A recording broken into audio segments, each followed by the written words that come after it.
नमस्कार, फिर से स्वागत है आपका घर से पढ़ो और पढ़ाओ अभियान में। Let's start non finite verbs part number 2। Part number first में हमने नॉन फाइनाइट वर्ब के जो 3 पार्ट्स हैं, इन्फिनेटिव, जेरेंट एंड पार्टिसिपल्स, उनके बारे में इंट्रोड्यूस किया था, उनके बारे में जानकारी ली थी हमने। और फाइनाइट वर्ब और नॉन फाइनाइट वर्ब के डिफरेंस के बारे में भी हमने डिस्कस किया था। तो पहले पार्ट में हम इंट्रोड्यूस कर चुके हैं इन्फिनेटिव्स, जेरेंट एंड पार्टिसिपल्स को। अब हम डिटेल में डिस्कस करेंगे पार्ट नंबर 2 में नॉन फाइनाइट वर्ब के पार्ट नंबर फर्स्ट इन्फिनेटिव्स के बारे में।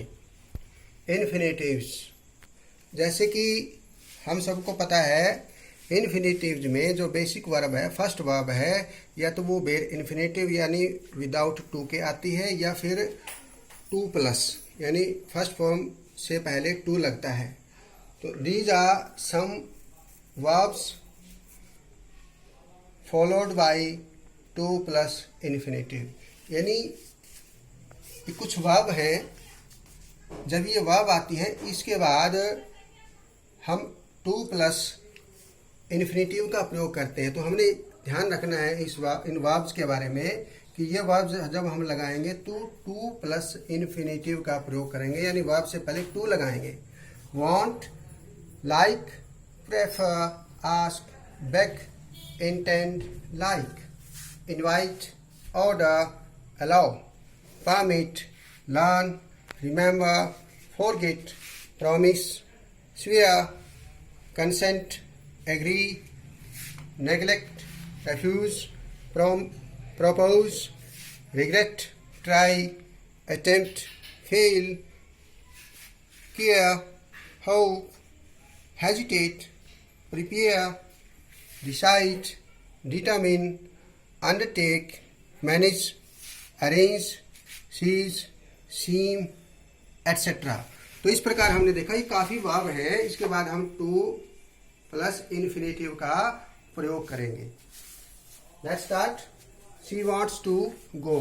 वांट्स, ये जो फाइनाइट वर्ब है वांट्स, इसके बाद हमने क्या लगाया यहाँ पर, गो। तो इससे पहले क्या लगाएंगे, टू इन्फिनेटिव, यानी टू इन्फिनेटिव, टू का प्रयोग हम करेंगे वर्ब, फर्स्ट वर्ब से पहले to. He hopes to pass. He invited me to take dinner.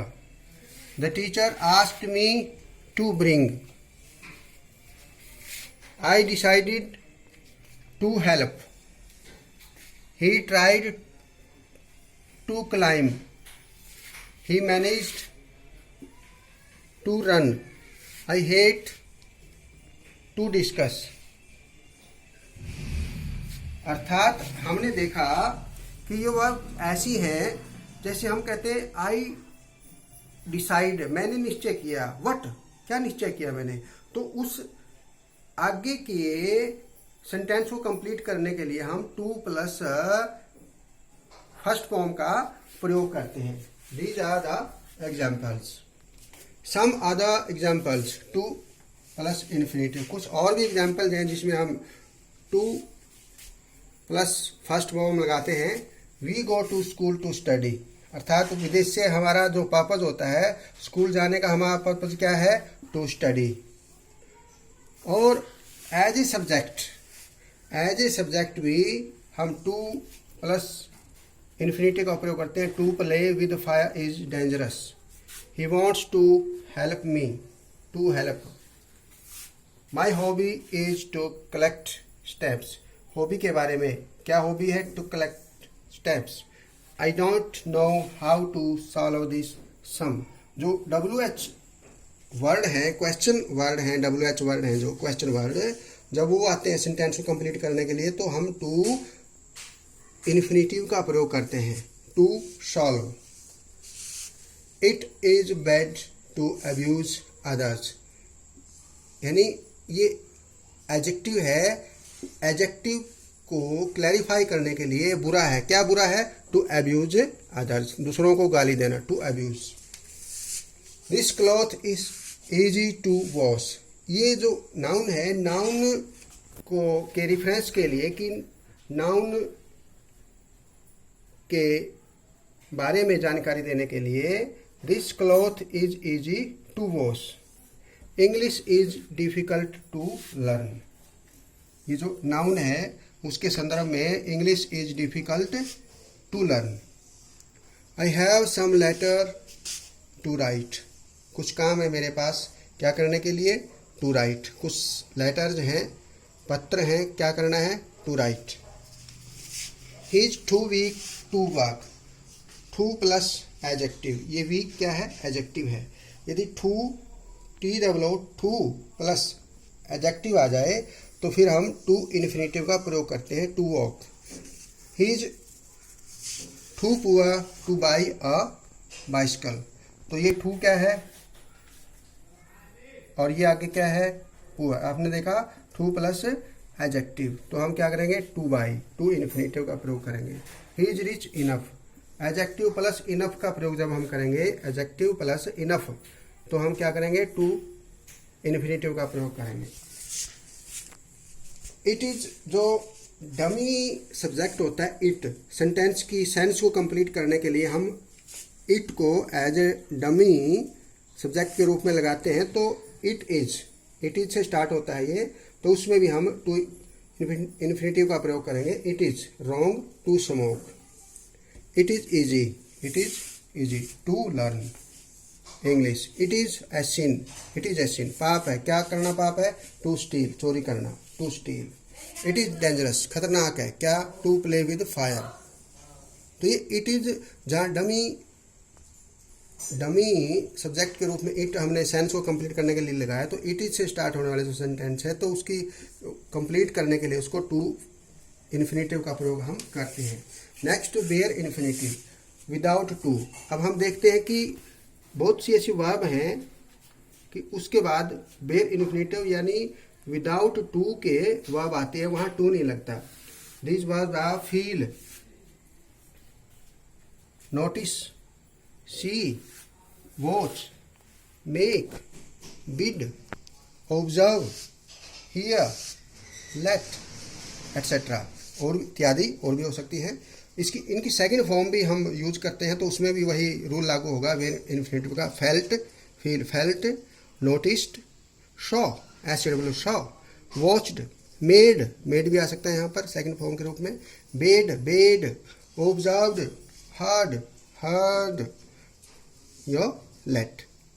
तो इस प्रकार हमने देखा ये वर्ब हैं कि ये वर्ब यदि आते हैं तो उसके बाद हम बेयर इन्फिनेटिव यानी विदाउट टू के वर्ब का प्रयोग करते हैं। जैसे ही बेड मी गो, ये देखो इसमें बेड था ना, बेड, तो बेड मी गो, ये बेयर इन्फिनेटिव यानी इस वर्ब से पहले हमने टू नहीं लगाया। इससे पहले जो टू इन्फिनेटिव था, सब वर्ब से पहले हमने टू का प्रयोग किया है। These are some verbs related to followed by these verbs with to। he bade me go, bare infinitive यानी गो से पहले हमने टू नहीं लगाया क्योंकि ये वर्ब क्या है, बिड, अर्थात bed. he bade me go, he hears him close the door। First form ही है, इसलिए यहाँ क्या आ गया, क्लोज, टू क्लोज नहीं, only close. He made him work on the project, make का second form made him work, तो फर्स्ट फॉर्म आ गया यहाँ पर, टू वर्क नहीं हम लिखेंगे, made him work। Next, she heard me sing a song, here की second form heard me sing a song, तो ये इसमें क्या है, bare infinitive. I saw her enter the room, she saw, enter, bare infinitive. I let him read the book, let के बाद जो verb है वो बेयर इन्फिनेटिव है यानी विदाउट टू के है। बट यदि ये जो वर्ब है, देखिए दोबारा, feel, notice, see, watch, make, bid, observe, hear, यदि ये वर्ब लेट को छोड़ करके, क्योंकि लेट में तो पैसिव वॉइस में भी कोई चेंजिंग नहीं होती, ऐसे ही आएगा वेर इन्फिनेटिव लेट के साथ। तो बाकी जो वर्ब हैं feel, notice, see, watch, make, beat, observe, hear, यदि ये पैसिव वॉइस में आ जाए, किस में आ जाए, पैसिव वॉइस में, तो हम फिर टू इन्फिनेटिव लगाएंगे। क्या लगाएंगे, to infinitive in passive voice, to infinitive. कैसे, देखो, I was heard to sing a song. देखो यहाँ हमने हर्ड के बाद she heard me sing, bare infinitive था विदाउट टू के, क्योंकि ये पैसिव वॉइस में नहीं थे वर्ब, लेकिन ये पैसिव वॉइस में है। I was heard to sing, फिर ये अकेला सिंग नहीं बल्कि टू सिंग आएगा in the passive voice sentence. He was seen, अब यहाँ सो लगाया था हमने, देखो सॉ के बाद, saw her enter, first form without to के, लेकिन जब ये सीन आ जाएगा, इससे पहले हेल्पिंग वर्ब वॉज है, तो ये पैसिव वॉइस बन गया। सीन के बाद फिर टू एंटर आएगा, यहाँ पर केवल एंटर नहीं बल्कि to enter the room.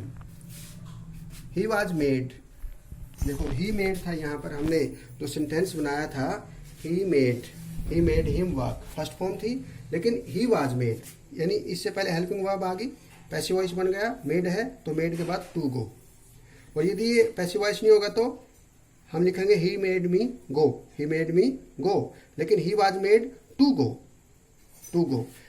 But जब लेट का हम प्रयोग पैसिव वॉइस में करेंगे तो इसमें कोई चेंजिंग नहीं होगी, लेट के साथ एक्टिव वॉइस में भी और पैसिव वॉइस में भी वेर इन्फिनेटिव का ही प्रयोग होगा। ही वॉज लेट प्ले, जब हमने लेट का प्रयोग यहाँ किया था, I let him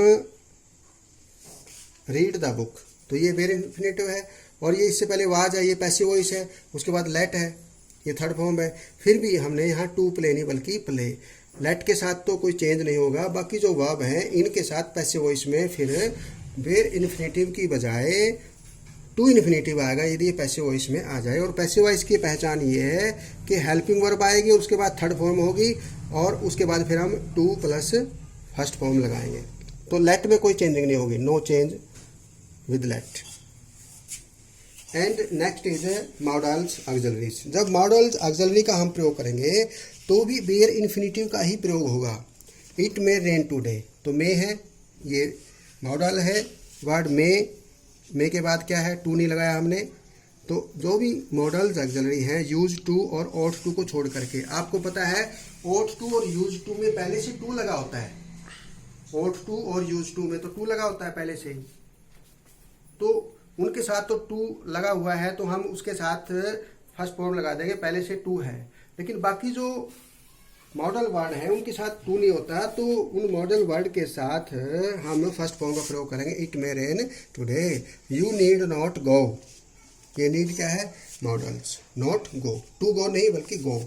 you should obey your parents, आपको अपने माता पिता की आज्ञा माननी चाहिए। तो ये चाहिए के अर्थ में शुड का प्रयोग हमने कर दिया मॉडल ऑक्सिलरीज का, तो हमने कौन सी फॉर्म लगाई है यहाँ पर, फर्स्ट, यानी bare infinitive. Could you help me, क्या आप मेरी सहायता करोगे, हम पूछते हैं किसी से, उसके लिए रिक्वेस्ट के लिए, तो कुड यू हेल्प, तो फर्स्ट फॉर्म है, वेर इन्फिनेटिव है इसमें। You must obey the rules, नियमों का पालन करना चाहिए, मस्ट के साथ वेर इन्फिनेटिव है। How dare you insult me, how dare you insult me, dare के साथ देखो फर्स्ट फॉर्म है। बट यदि नीड और डेयर मेन वर्ब के रूप में आ जाए, ये आपने बड़े ध्यान से देखना है। देखो यहाँ पर डेयर का जो हमने प्रयोग किया है ये एज ए मॉडल ऑक्सिलरी के रूप में यूज किया है, नीड का प्रयोग एज ए मॉडल ऑक्सिलरी के रूप में यूज किया है। उसके बाद हमने फर्स्ट फॉर्म लगाई है, वेर इन्फिनेटिव लगाया, यानी केवल फर्स्ट फॉर्म लगाई है, टू नहीं लगाया। देखो हाउ डेयर यू इंसल्ट। लेकिन यदि ये मेन वर्ब के रूप में आ जाए, यानी इनसे पहले डू नॉट या डज नॉट आ जाए, नीड और डेयर के रूप में, जैसे ये सेंटेंस है डज नॉट, ये है डज नॉट, यहाँ डू नॉट भी हो सकता है, तो नेगेटिव सेंस हो गया। और अब ये नीड क्या है इसमें, ये मेन वर्ब है, ये डेयर मेन वर्ब है।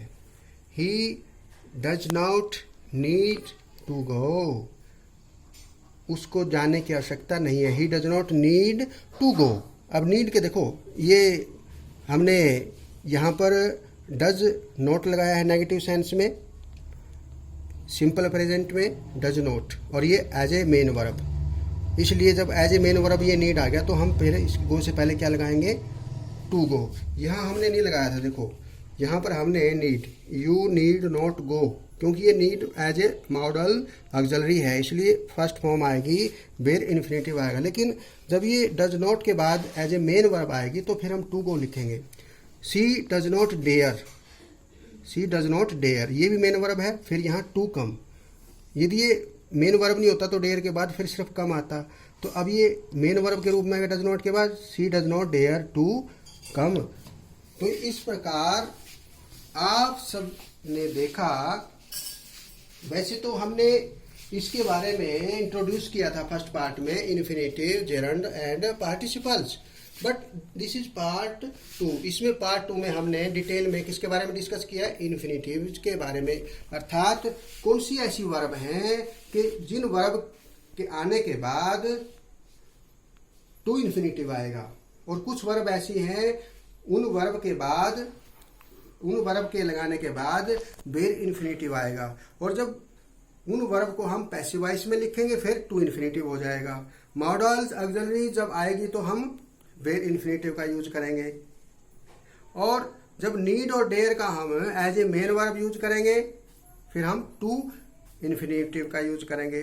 तो इस प्रकार आप सब ने देखा कि इन्फिनेटिव में हम बेसिक जो फर्स्ट वर्ब होती है, या तो उससे पहले हम टू का प्रयोग करते हैं या फिर विदाउट टू यानी वेयर इन्फिनेटिव का प्रयोग करते हैं। ये रूल आपने सबने ध्यान से समझे हैं। तो आपने इस वीडियो को बार बार देखना है, डिस्कस करना, आपस में एक दूसरे को बताना भी है, ताकि इन्फिनेटिव से रिलेटेड कोई फिलिंग द ब्लैंक्स आ जाए, कोई ब्लैंक्स हमें फिलअप करना आ जाए तो हम उसको आराम से आसानी से फिलअप करते हैं कि इसमें वेयर इन्फिनेटिव आएगा या टू इन्फिनेटिव आएगा। नेक्स्ट पार्ट में हम करेंगे gerund, use of gerund. Next part number 3 में हम करेंगे जेरंट। तो आपने इससे पहले पार्ट फर्स्ट को ध्यान से वॉच करना है, ताकि क्योंकि हमने इंट्रोड्यूस किया था उसमें इन्फिनेटिव, जेरंड और पार्टिसिपल्स को, और पार्ट 2 में हमने किया है इन्फिनेटिव्स को। तो आपने दोनों पार्ट्स, पार्ट 1 और 2 ध्यान से वॉच करने हैं, एक दूसरे को बताने हैं, ताकि आपकी सारी समस्या दूर हो जाए। ओके, थैंक यू, धन्यवाद, जय हिंद, बाय बाय।